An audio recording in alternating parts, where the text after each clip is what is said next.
You press a roll of toilet paper over the drain and blow to clear the water from the pipe.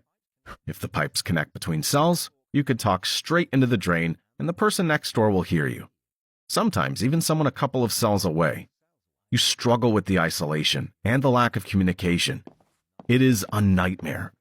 You're sitting in your very own personalized coffin, watching yourself rot away, day by day, minute by minute, wondering which part of yourself is first to decay. It feels like dying every single day. You're allowed just one 15-minute phone call per month, and only to an approved list of people. A guard brings a telephone to your door, makes the connection, and then leaves you to talk in private.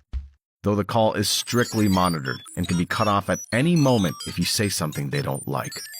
Letters aren't much better. All incoming and outgoing mail is constantly monitored and heavily censored. Even visits are a cruel gamble. Your family scheduled a visit and drove all the way from Oklahoma to see you. They went through the entire check-in process and were already walking down the hall to the visiting room when they were stopped and told you weren't allowed visits. You're deep into Tom Clancy's Red Rabbit when it starts again.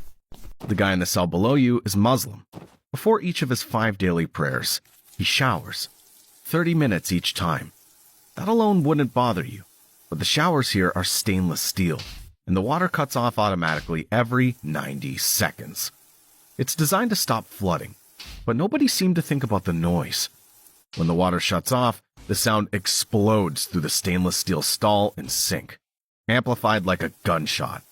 And because all the pipes are connected, one bang triggers another, like train cars slamming into each other. You put the book down. There's no point. You can't hold a single thought together through the racket. You dig out your earplugs, jam them in, and crank the radio up as loud as it'll go. Your day starts at 5:45. First thing, a cup of coffee. Breakfast arrives around 6. There's no hot water, so you run the tap for a while and wait for it to warm up. Leave it on too long, though, and a timer kicks in with a loud bang. Another way to wake up. Meals come 3 times a day, brought straight to your cell.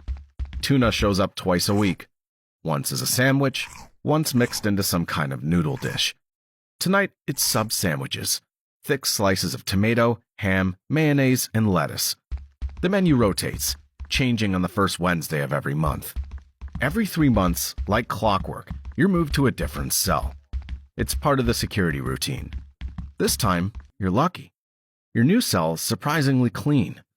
You decide to scrub down the stainless steel anyway. The shower's the hardest to get just right. No streaks, no stains, no buildups. You wipe it down after every use, but it still marks up fast. Once a week, you have to go at it with scouring powder and a green scrub pad to keep it under control.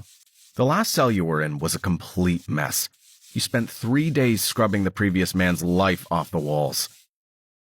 Now, as you sit on your concrete slab, you realize the rotation doesn't just keep you from planning an escape. It's to remind you that in ADX, you don't even own the air you breathe.